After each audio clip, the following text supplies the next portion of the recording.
Waitress warns veteran not to eat. The truth shocks everyone. It was a quiet Tuesday evening when Harold sat down at the corner table of a small, rustic diner just off the highway in Georgia. The kind of place that looked unchanged since the 70s. Checkered tablecloths, wood-paneled walls, and the distant croon of blues humming through a dusty jukebox. The locals called it Molly's Place, though no one had seen Molly in years. Harold didn't come for the food, though the fried catfish had its loyal fans. He came because it reminded him of peace, of roadside stops during military convoys, of simpler meals shared with comrades in places where the only thing that mattered was getting home. He was a retired Army sergeant, proud and quiet. 68 years old, back straight, beard neat. His presence carried a gravity that made people look twice, though not always kindly. He wore his service cap, faded green with worn stitching that read Vietnam Vet, and a navy blue polo tucked into khakis. He sat alone. The waitress approached, young, maybe 23. Her name tag read Lena. She greeted him with a polite but tired smile, pen and notepad in hand. "Evening, sir. What can I get started for you?" Harold smiled softly, the lines at the corners of his eyes deepening. "Just the catfish plate. Sweet tea, if you've got it." She nodded, scribbled, and turned on her heel.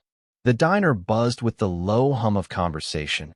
An older couple by the window, a group of young men in baseball caps at the counter. Harold leaned back and let the music wash over him, memories drifting in with the notes. Dusty boots, letters from home, the whistle of helicopters in the distance. Then something shifted. From the open kitchen window came a laugh, sharp, clipped, followed by hushed tones. Harold glanced up in time to catch a flash of expression on the cook's face. A look that wasn't right. Something in the narrowed eyes. Something in the curl of the lip. Lena returned with his drink, setting it down with a clink. He nodded in thanks, then paused. Her hand lingered near the glass. She hesitated. She leaned in slightly, voice low, barely above the hum of the jukebox. "Don't eat the food," she whispered. Then she straightened, stepping back, eyes scanning the room quickly before she disappeared behind the kitchen door. Harold sat still. The words settled like dust in his chest. And in that moment, the silence tasted heavier than the tea. Harold's hands rested gently on the table, the condensation from the sweet tea trailing down the glass like a slow-moving clock. The whisper still echoed in his ears. "Don't eat the food." Just 4 words, but they cracked something open inside him. A warning, a betrayal, a kindness wrapped in danger. He didn't move. Not right away. His mind didn't leap to outrage or confusion. It sank into something older, deeper, a quiet, familiar ache. He'd been warned before, not always with words. In 72, it was the bar outside Fort Benning, where the barkeep poured soda for the white boys and stale tap water for the black soldiers. In 84, it was the dealership that lost his financing papers 3 times until his white coworker offered to co-sign. In 98, it was the job interview where he was overqualified, though they never asked about his qualifications. This moment, it wasn't new, just sharper than usual. He looked at the kitchen window again. The cook, a heavy-set man with slicked-back hair and a faded Confederate flag tattoo peeking from his sleeve, was back at the grill, flipping something with theatrical ease. When he saw Harold looking, his smile came slow and deliberate. Not warm, not friendly. Harold didn't flinch. He just sat there, gaze steady. Lena returned with a fresh set of silverware wrapped in a napkin.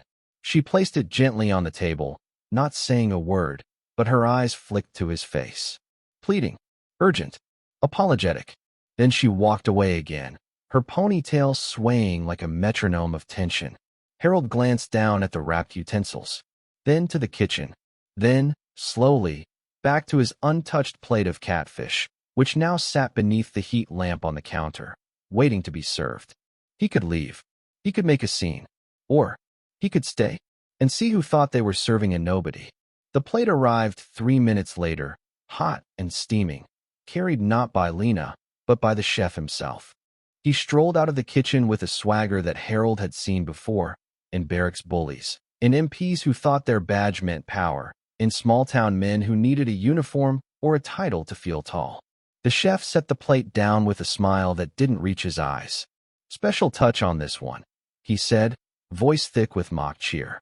"Enjoy, old-timer." Harold didn't blink. "Appreciate it," he replied calmly. The chef paused, almost surprised, as if he'd been expecting a reaction: disgust, anger, maybe even fear. But Harold gave him none of that. Only silence. Only the stare of a man who had outlived more dangerous enemies. The chef walked off, but not before offering a parting shot to the boys at the counter, who snickered low and rough. Something about vet getting what he deserves. Harold didn't need to hear the exact words. He heard the tone. He'd heard it all his life. He looked at the plate. The catfish was golden brown. The hush puppies sat in perfect symmetry. A slice of lemon rested on a sprig of parsley. Picture perfect. Except it wasn't. Not after what Lena had said. Harold reached into his shirt pocket and pulled out his phone. No flash. No fuss. Just a quiet photo. Plate. Setting. Timestamp. He set the phone aside and took a deep breath. Not from anger. From intention. This wasn't going to be another moment that passed without weight. He pushed the plate to the center of the table, untouched. He folded his napkin neatly beside it. Then, as if summoned by the tension alone, Lena returned.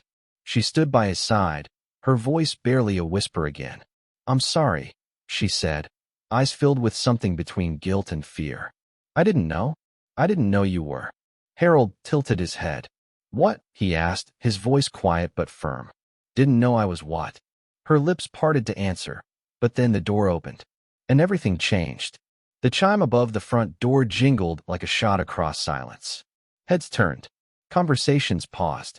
A tall man in his early 40s stepped into the diner, dressed sharply but simply, a black polo, slacks, and polished boots. He wore confidence like skin, easy and unforced. His eyes swept the room with precision, taking in every detail: the counter crew, the chef behind the grill, the untouched plate of catfish, and the man sitting at the corner table. When he saw Harold, his face changed. His shoulders eased, just slightly. He walked over fast, not rushed, but with purpose. "Pop," he said, his voice soft, almost reverent. Lena's eyes widened. The boys at the counter fell quiet. Even the chef's hand paused mid-flip at the grill. Harold stood slowly, the tension around him shifting like gravity resetting.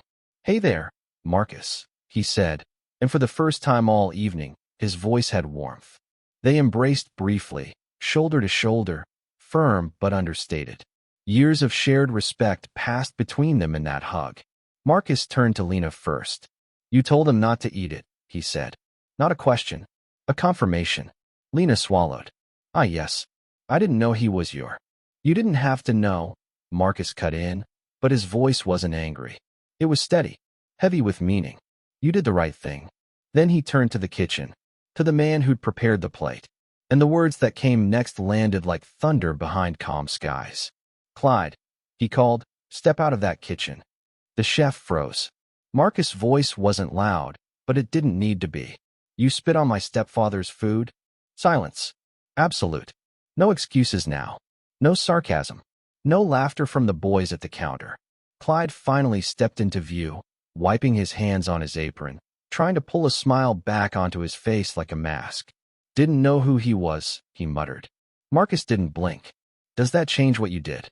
Clyde opened his mouth, then closed it. Harold said nothing, just stood there, still, a mountain in the middle of the storm. Marcus looked at Lena. "Can you cover the counter?" She nodded.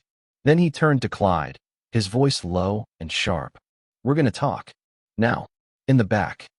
The two men disappeared behind the swinging kitchen doors. Harold sat back down.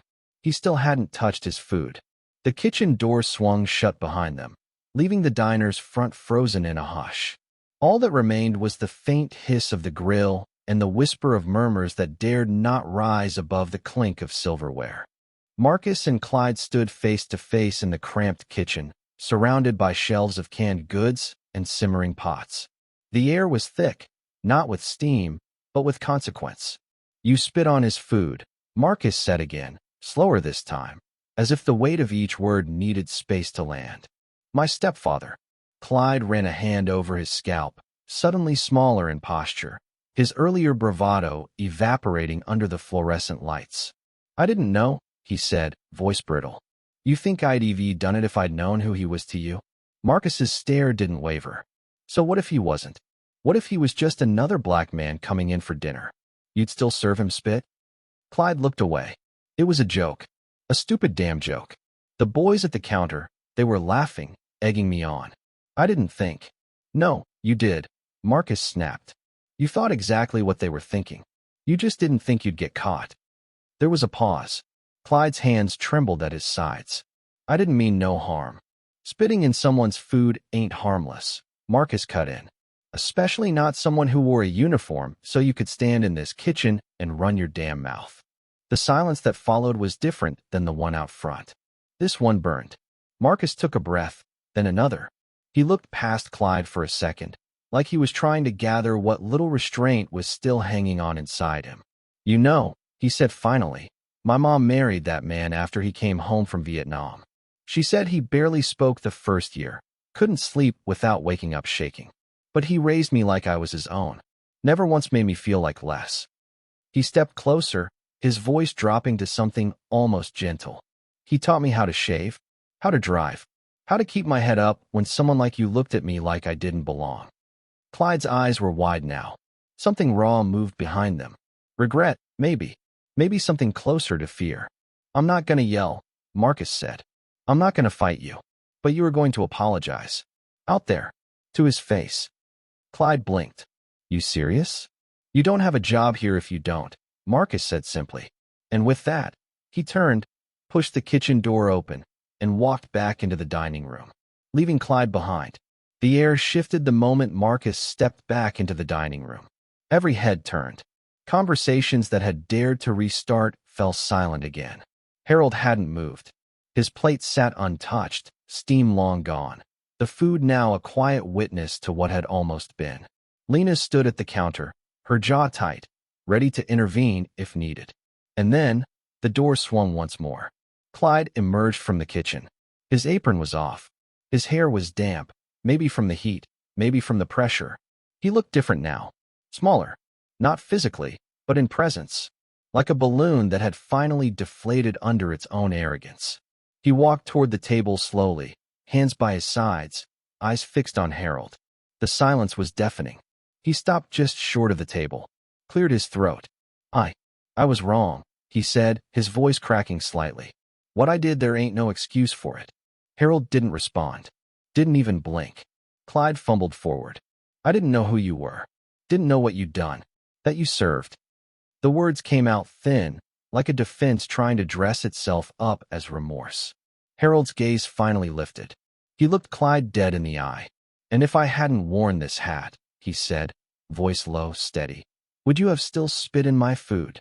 Clyde swallowed hard. I don't know." Harold leaned back in his seat. "That's the problem." Clyde opened his mouth, but there was nothing left to say. Harold let the silence carry. "You disrespected more than me," he said after a long moment. "You disrespected every man I served with. Every uniform you've ever claimed to appreciate. You spit on more than a plate."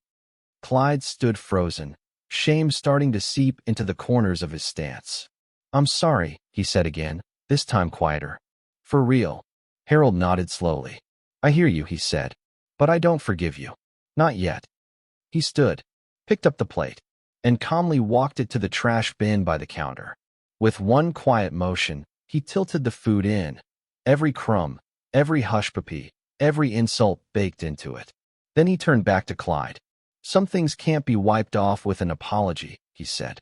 "But what you do next, that'll tell me who you really are." And with that, Harold walked out into the night.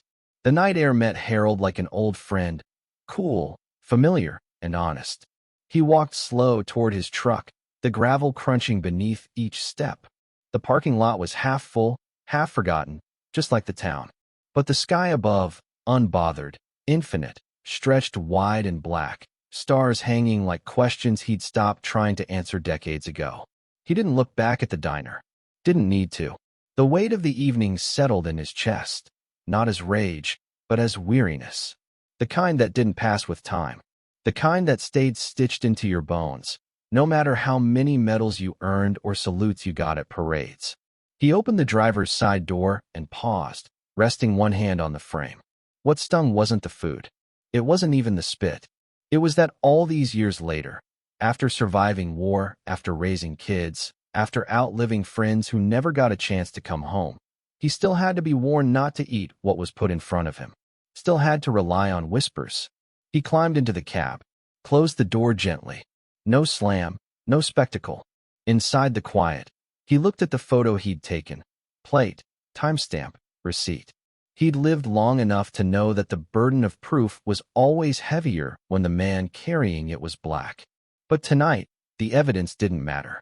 What mattered was that Lena had spoken up, and that Marcus had stood tall. There was something in that.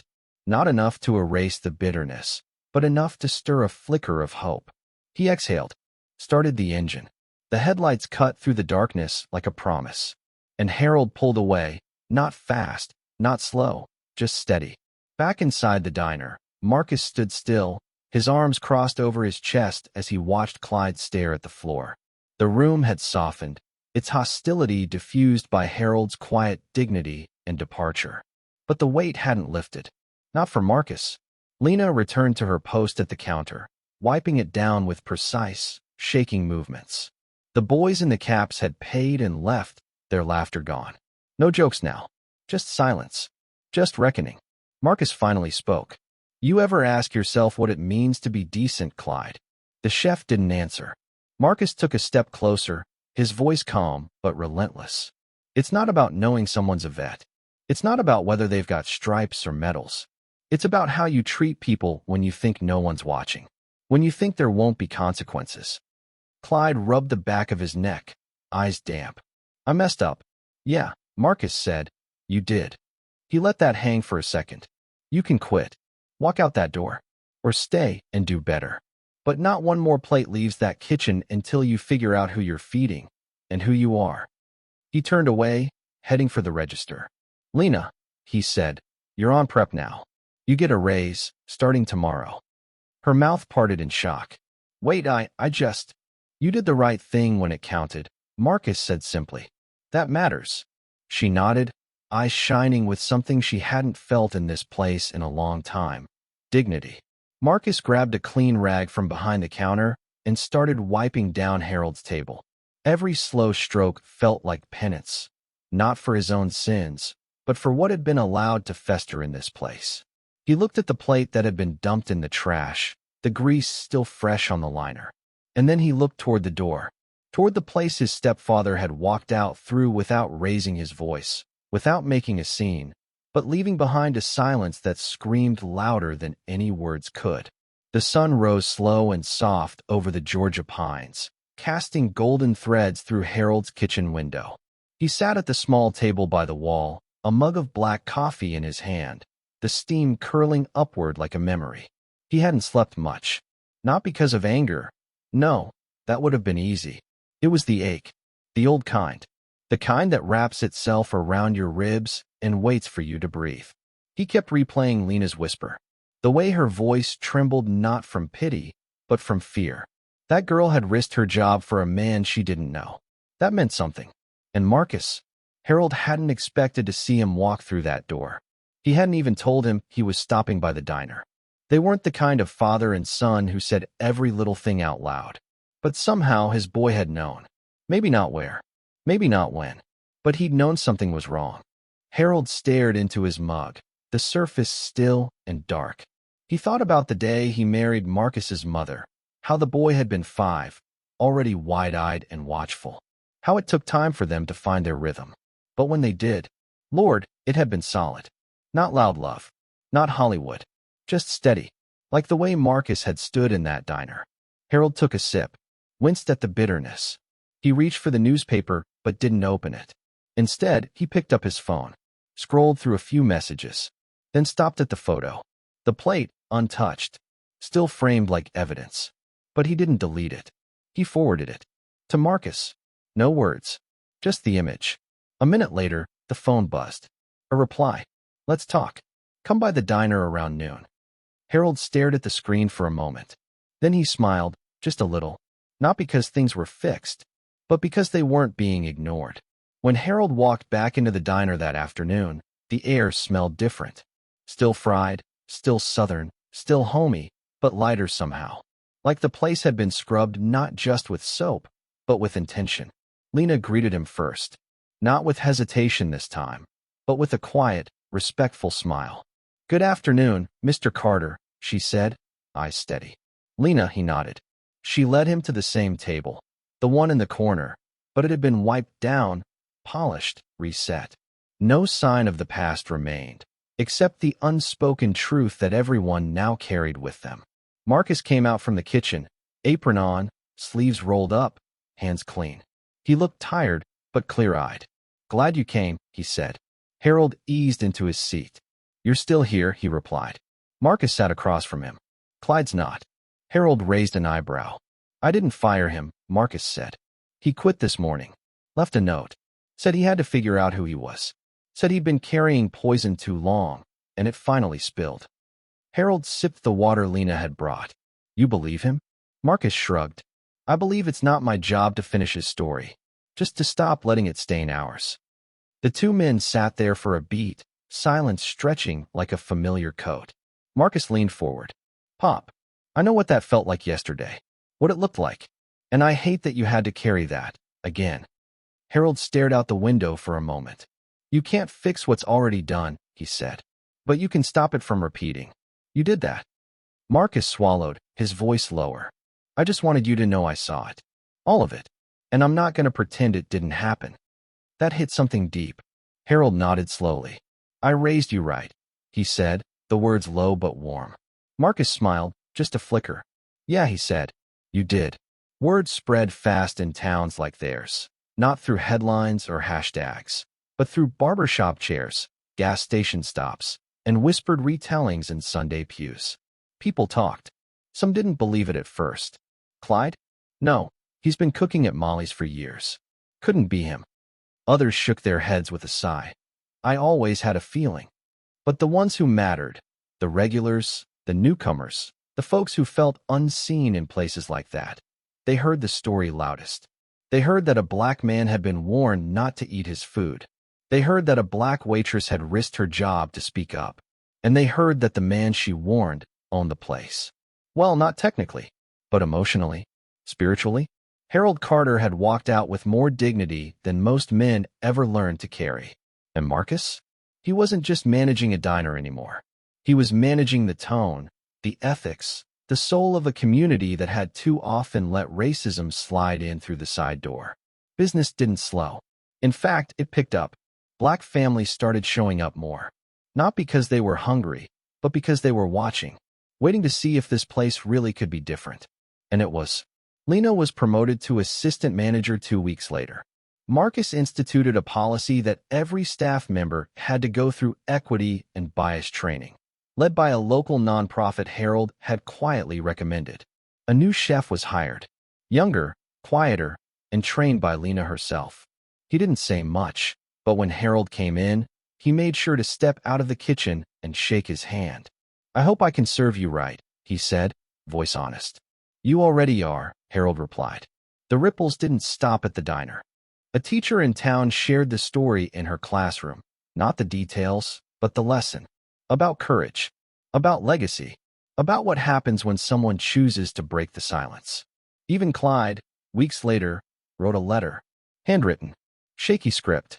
No excuses. Just accountability. Harold read it once. Folded it. Tucked it into his desk drawer. Not to forgive, not yet. But to remember. Because the past doesn't disappear. But it can be faced. On a mild Sunday morning, months after that quiet eruption at the diner, Harold found himself back at the same corner table, sunlight pouring in through the dusty blinds, soft gospel humming from the speakers. But this time, something was different. The seat across from him wasn't empty. A boy, no older than 10, with wide brown eyes and a fresh haircut, sat swinging his legs beneath the table. He was Lena's nephew, visiting for the weekend. Lena brought over their plates, catfish for Harold, chicken tenders for the boy. She set them down carefully, smiled, and squeezed Harold's shoulder gently before heading back to the counter. Harold looked at the boy, who stared at his food with eyes full of wonder. "This your first time here?" Harold asked. The boy nodded. "Auntie says this is the place where things changed." Harold raised an eyebrow. "That's so?" "Yeah," the boy said, his voice low with awe. "She said you're the reason they got rules now. That folks have to be respectful." Harold chuckled, slow and quiet. "It wasn't just me." The boy leaned forward, serious. "But you didn't yell. You didn't fight. You just stood your ground." "That's what she said." Harold looked down at his plate, then at the boy. "Standing still takes strength, too," he said. "Sometimes the loudest fight is just not letting them take your peace." The boy nodded slowly, trying to soak it all in. "You want hot sauce?" Harold asked, a sly smile creeping in. The boy grinned. "Yes, sir." Harold passed it over, and for a moment, the world felt simple again. A table, a meal, a lesson passed not in lectures, but in quiet presence. Outside, the church bells rang. Inside, two generations sat together, sharing food, sharing space, and unknowingly sharing something bigger. A legacy not defined by what was taken, but by what endured. Thank you for watching. Subscribe me and hit the notification bell to not miss new stories. Bye.